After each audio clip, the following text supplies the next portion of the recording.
Hi everyone. Today we're talking about Chinese philosophical traditions. It's a lesson that technically isn't about religion, but it fits best in the religions unit. It follows a society that is going to have a huge impact on world history. Like China, the idea of the made in China era, the China is the center of manufacturing or whatever. That's not new. The fact of the matter is that China has been important for most of world history, and so it is important to understand its people, their beliefs, and by extension, how those beliefs have shaped the actions of what has historically been the most populated country on the planet. So that's what we're talking about today. Technically, it's the last of our religions that we're looking at, even though these aren't officially religious traditions. Okay, so during China's Warring States period, which was a time period that we'll actually be talking about a little bit in our class, a lot of thinkers talked about the condition of China and tried to explain the problems facing China and offer solutions. And here's what you need to write down: the major schools of Chinese philosophy. There's three of them. Technically, there's a whole lot more of those, but these three are the ones that you need to know. You have legalism, Daoism, and Confucianism. Those are the three. You have to know those three. All three of them were developed more or less at the same time, but they were all way different from each other. We could do a perspective activity, but I really don't feel like doing one, so let's roll on. Okay, the first one on your list is legalism. Legalism argues that the average human and human nature and people in general are evil. Evil. SpongeBob? No one? Okay. Um, and legalism recommends strict laws, incredibly strict laws, and harsh punishments. One of the most famous stories from any legalist text is of the story of the crown keeper and the cloak keeper. The crown keeper supposedly saw the king asleep and shivering one night, so he put the cloak on top of the king, and the king woke up and knows, who put the cloak on me? And the crown keeper did it, and so the king immediately has him executed because he was the crown keeper. His job was not to put the cloak on the king. That's the level of, let's be honest, pettiness that we're dealing with here. Legalism features, you do need to know this bit, legalism features a strong army designed to keep the people in line, no educated class, oops, and no need for ceremony and gestures. Legalism is, if you wanted to summarize legalism in 3 words, you can actually do it conveniently with these that I already have underlined, but that I'm re-underlining: here and now. Legalism is all about what's going on right now, not what's going on a year from now, not communing with nature, not proper relationships. What's going on now? How can laws solve it? Okay, the state of Qin, who's going to unify China in a lesson that we did mention a little bit about the Qin. We'll talk about them a little bit more later. Was a legalist state. Um, Once the country is unified, though, legalism starts to break down. Legalism is really useful in warfare when you have to instill military discipline in your population. It's not as useful during times of peace. After the Qin fall, legalism will not ever be the state philosophy of China again, but parts of legalism, and you can see in the parentheses what those parts are. Feel free to pause the video and write them down. Parts of legalism: a very mighty, very controlling central government, standardized economy, that sort of stuff, is going to be woven into Chinese culture. Bits of this are going to be found throughout history in China. And as we move on, I will point out only that the emperor still had a sweet, sweet hat. Okay, Taoism is the second school of thought. Taoism is taught by a guy named Lao Tse or Lao Tzu.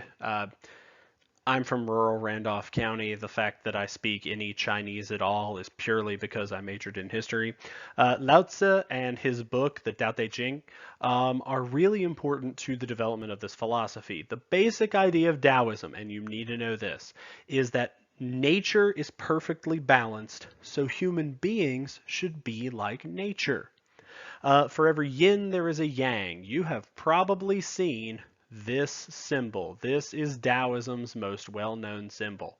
You don't do excess. You don't do too much. You just kind of go with the flow. Taoism is very, very, very spiritual, and you do need to know that. Taoism, because it's so spiritual, really kind of ignores politics. It kind of ignores education. And Taoism is interesting because Taoism, if you're reading this and you're looking at it and going, wow, that is a philosophy that would not work for a whole country, you're right. Because Taoism is usually practiced individually. Check it out. Taoism never becomes a leading philosophy of any Chinese dynasty, but it's normally practiced by Chinese within their personal lives. They look for harmony within their families, within their communities.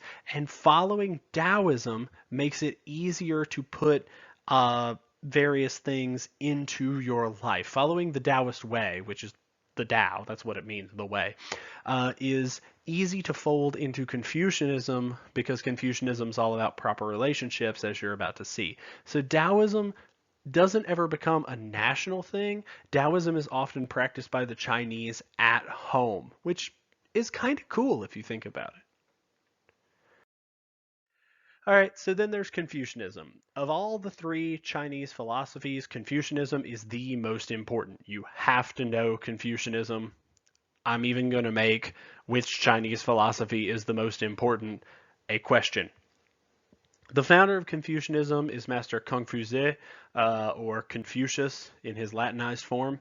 I am sure that I am mispronouncing everything but Confucius, by the way. I apologize to any of you who actually do speak Mandarin.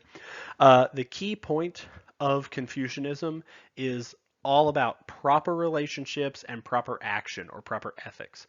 Confucius looked at society and he organized it into groups of person in charge, person underneath, teacher and student, husband and wife, father and son, ruler and subject, master and slave, that sort of thing. Confucius believed that people on the lower steps of those relationships need to show respect and honor.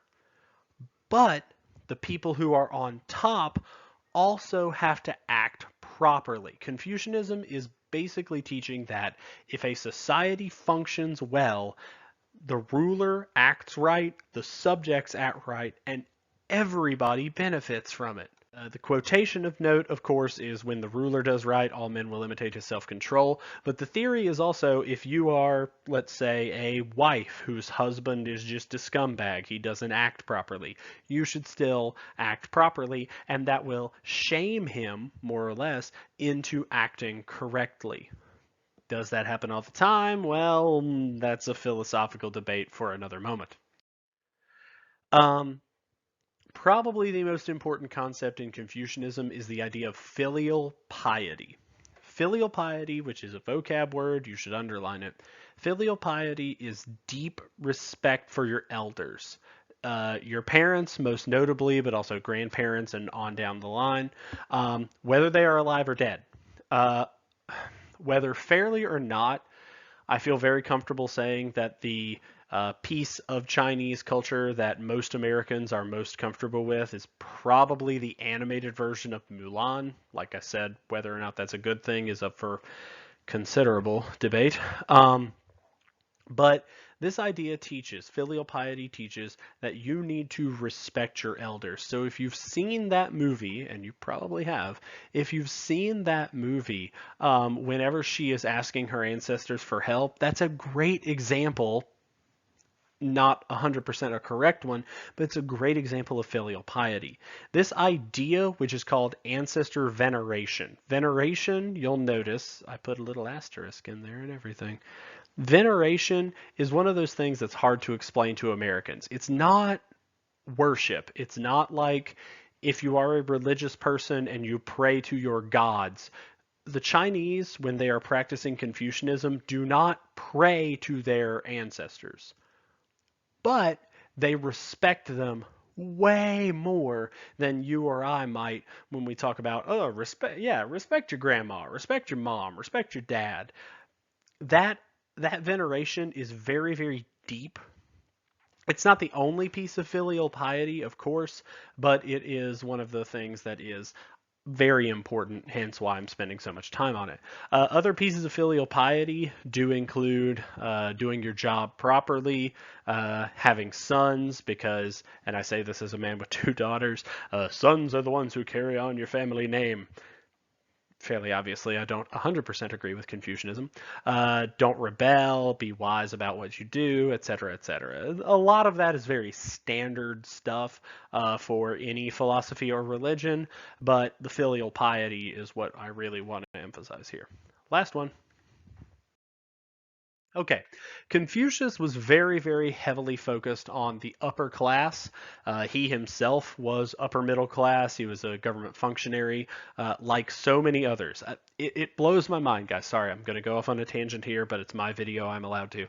It blows my mind that so many important people did not write anything down. If you were to ask me who are the most important human beings in history, I'd say Jesus, Muhammad, Buddha, probably Socrates in Greece. We'll talk about him later. Confucius, and I could probably come up with a couple others, but those five that I just listed, none of them wrote a single word down. Not a single word. Um, Confucius was followed around by his followers who would write the stuff down. And he mostly emphasized the upper class and the ruling class. Okay, for those of you who zoned out when I went on my tangent, you can rejoin us now. He he said that kindness towards people, protecting people would keep them happy. He believed that leadership was for the greater good. And because of this, especially once the Han Dynasty took over China, Confucianism becomes the most important school in China, and it's going to stay the most important school in China, arguably up till now, but definitely up till at least the 1900s. And when a school of thought runs the most popular country in the world for about 2,000 years, you better pay attention to it. So, with that said, we have reached the end of our Chinese philosophy section, and thank you for sticking around. I will see you all in a live lesson on Monday. Bye-bye.